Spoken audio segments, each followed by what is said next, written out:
ఆ బ్యాంకు మేనేజర్తో కనీసం 2000 కాల్స్ మాట్లాడిందంట ఫోన్లో. ఫోన్ రికార్డ్స్ తెప్పిస్తే 2000 సార్లు మాట్లాడినట్టు ఉందంటండి. రెండోది, మీ తమ్ముడు వాడే బైక్ ఏదైతే ఉందో బైక్కి ట్రాకర్ పెట్టిందంట. అంటే పెళ్ళైన రోజు నుంచి ఆయన చంపేయాలి అన్న ప్లాన్ ఆవిడ వేసింది అనేది పోలీసులు ఇన్వెస్టిగేషన్లో బయటకు వస్తుంది. అతని మూమెంటు కనిపెట్టడానికి బైక్ ఒక ట్రాకర్, జీపీఎస్ ట్రాకర్ ఏదో బిగించింది అనేది.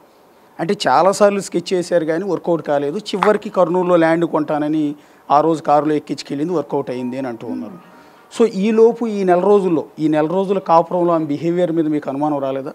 అస్సలు ఎంత బాగుంటుంది సార్, ఒక్కరోజు గొడవ పడిన సందర్భం లేదు. కాకపోతే ఏంటంటే ఆ అమ్మాయి, మా అమ్మ వండి పెట్టిన వంట తినకుండే, తను వండి పెడితే అందరు తినాలి కానీ మా అమ్మ వండి పెడితే తినకుండే. ఆమె ఒక హై క్లాస్ అమ్మాయి లాగా బిహేవ్ చేస్తున్నా సార్. ఇంట్లో జీన్స్ ప్యాంట్ షర్ట్లు వేసుకొని తిరుగుతుండే.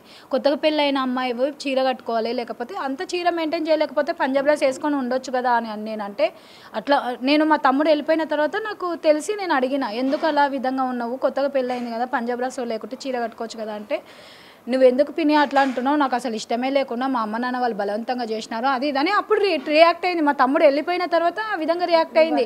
నేను వెళ్ళిపోతా అంటే, ఓ మా తమ్ముడు వచ్చేంత వరకు ఎక్కడ వెళ్ళిపోదు తల్లి, మా తమ్ముడు ఎక్కడ ఉన్నాడో ఏం లేదు తెలియదు, మా తమ్ముడు వచ్చిన తర్వాత మీ ఇద్దరు ఏం మాట్లాడుకొని డిసైడ్ చేసుకుంటారో చేసుకొని నిర్ణయాలు తీసుకోండి అని చెప్పి మేము గప్పుకున్నాం సార్. ఆ మాట అన్నందుకు ఆ అమ్మాయి ఏం తినకుండా చేయకుండా ఇంట్లో బయట నుంచి